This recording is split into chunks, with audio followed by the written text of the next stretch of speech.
In this week's report, we have updated Coastal Kayak Clash standings, striped bass and flounder in Boston Harbor, a record carp, as well as improved fluke and striper action in Rhode Island, a giant 14-plus pound fluke landed out by Montauk, and good catches of fluke and stripers inside Long Island Sound.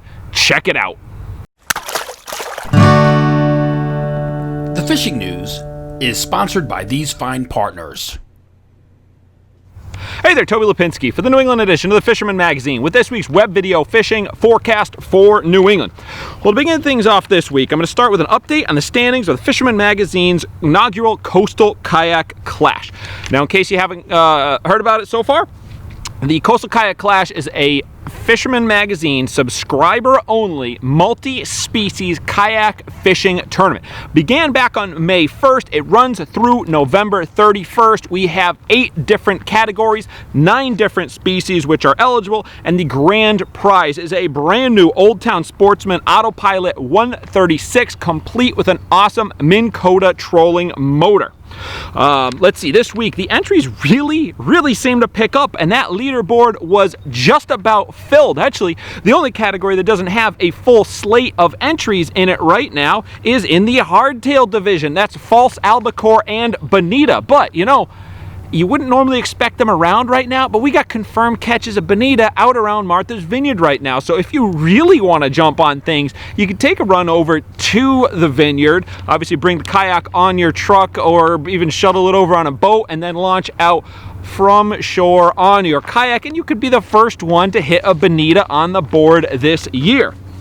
But looking at that leaderboard, we got a New England angler, New England subscriber. I'm very proud of this, leading the way right now. That is Justin Ozer, and right now he's got a commanding lead. But as I said, this tournament runs through the end of November, so there is plenty of fishing time ahead of us.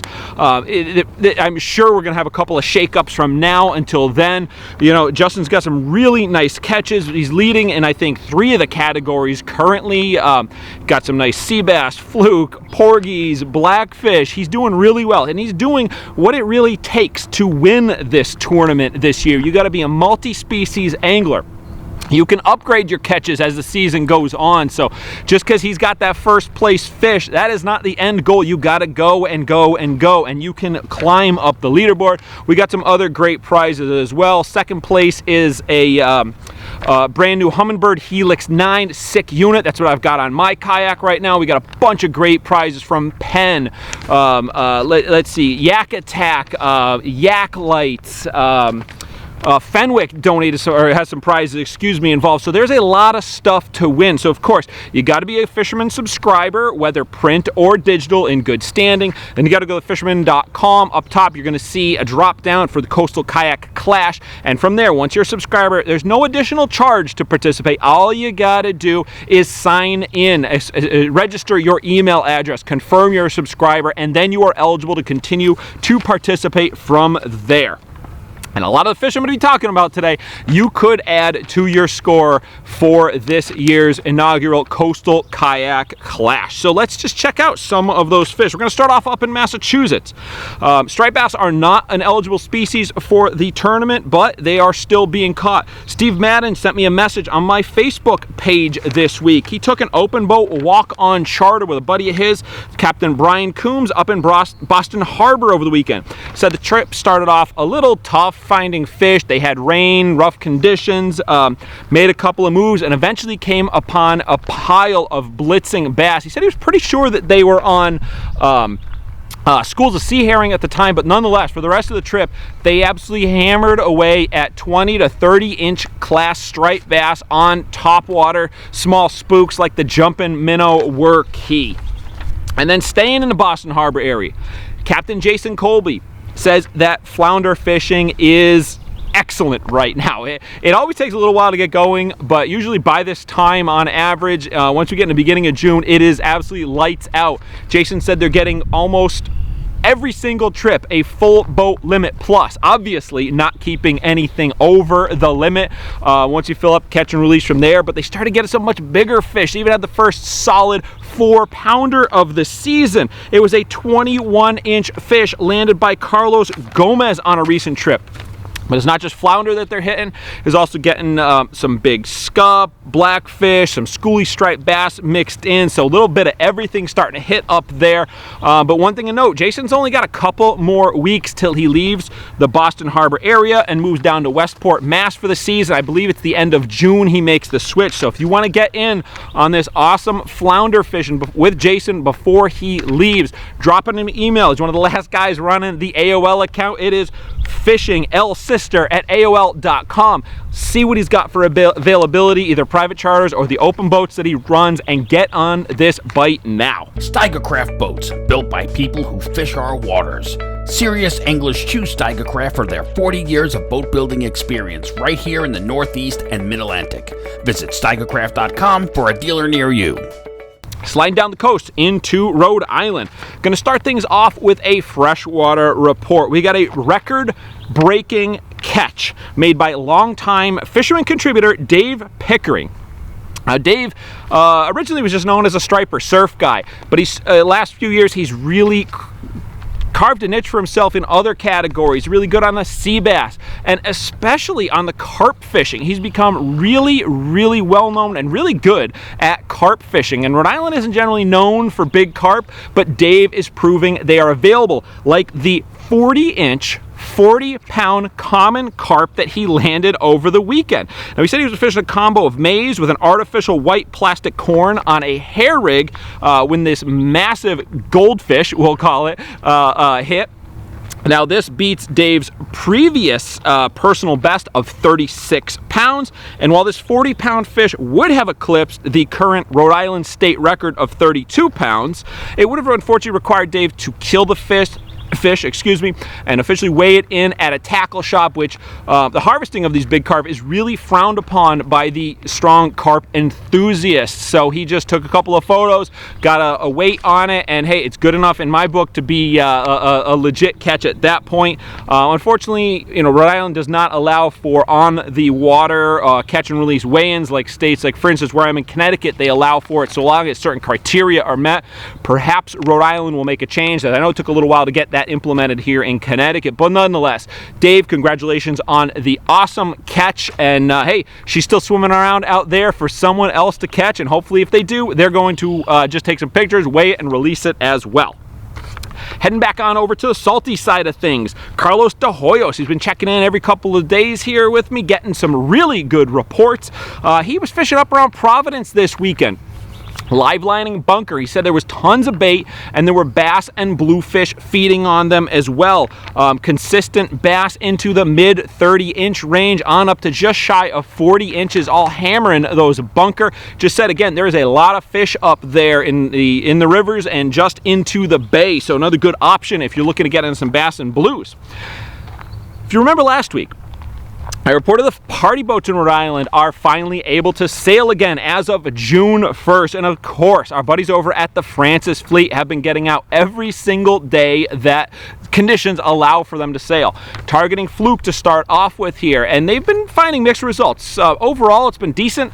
No banner blowout days just yet, but they've been finding plenty of keepers, with pool fish being in that 6 to 8+ pound class. So solid fish. I know initially they were poking around off the beaches, but more they've moved over to around the island, and out around the island they will say they've been hitting a lot of black sea bass mixed in, which of course got to be thrown back because in Rhode Island the season for sea bass does not open until June 24th, but once that does open up, it sounds like we've got some good sea bass action already, so hopefully it will continue when we can start keeping those big biscuits.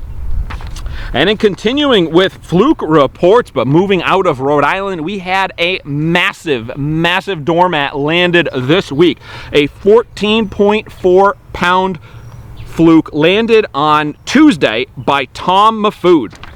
Now this 34-inch fish was landed, I believe, just outside Montauk. You can see the light in the background there on the photo. It was the only keeper that they had on the boat for the day. Now I guess on the one hand, if you're gonna just get one fish, that is the one fish to have, but that's kind of the way I've been hearing it. Lots of shorts around. Nonetheless, it was a great fish. And I also got word of a 15.1 pound fluke landed out off by a Long Island or New York angler about a week ago. So So there are some serious doormats around. So keep your head up, keep those baits fresh, and see if you can get a big old fluke of your own. Now a little bit closer to home, John Willard. He was fishing 6 Mile Reef outside of Clinton this week and got into a decent fluke bite himself. Had fish to 7.15 pounds. Now that area, I've been hearing, obviously most people going that area generally off of Clinton, they're going to be fishing for sea bass right now. But with easy limits coming from pretty much everybody I talked to that's been fishing over there, they've been switching gears to fluke once they either get tired of hitting the biscuits or they just limit out and they want to try for something else. And pretty much the consistent report that I'm getting inside the sound is that there's fish there. Pretty much anywhere you want to go, Two Tree Island, Black Point, south side of Fishers, 6 Mile Reef, heading on down towards New Haven, there's fluke to be had, but you're going to be picking through 8, 10, 12, maybe even 15 shorts at a time. But then when you do find those keepers, a lot of them are in that 22 to like 24, 25, even 26-inch class. So they definitely make up for it when you do finally hit the keepers, but you got to put in some work to find them. All right, now we're going to switch over. Oh, excuse me, one more thing. Bottom fishing continues. Just like Rhode Island's got the party boats sailing, Connecticut got the go-ahead as well. And Captain Greg of the Blackhawk, of course, has been getting out there every day that he can, primarily heading on over to Peconic Bay right now as the porgy fishing has been lights out. Been reporting, you know, days with full boat to near full boat limits. That's 30 porgies per angler. Those mates have been busy at the end of the day, filleting those fish up. But 30 fish a day has been easy to meet, and they're also getting a lot of other bycatch. Of course, black sea bass season is closed right now in New York. Be opening up in a couple of weeks. Been a lot of throwback sea bass. They've been getting some striped bass. They've been getting some fluke mixed in, and even some weak fish. A little bit of everything's bluefish over there as well. You just never know when that next drop is going to hit. But Peconic Bay, that's where those guys are sailing right now. So if you want to get in on it, get in touch with Captain Greg and the crew of the Blackhawk. Now we're going to switch over to striped bass. The reports inside the sound have kind of been spotty. Sort of like the fluke, there's fish around, smaller fish can be had, but finding bigger fish has been difficult. Except for the race. Well, there's tons of fish in the race. I've been getting multiple reports, multiple contacts are finding a lot of fish, but again, smaller fish. Heard from Thomas Biersack, he was out in the race over the weekend, three-way and bucktails, hoping for some bigger fish, but he said electronics all the way up to the surface from top to bottom was loaded with 20-inch class fish to just barely 30-inch, 31-inch range. But again, lots and lots of action. He was hitting them primarily on the three-way bucktails. I've been talking to guys who've been throwing topwater and doing quite well, guys doing diamond jigs. Pretty much, I guess, if you want to fish it, you're going to find some bass out there in the race, and there's even some bluefish mixing in as they have been filtering into the sound quite a bit this year.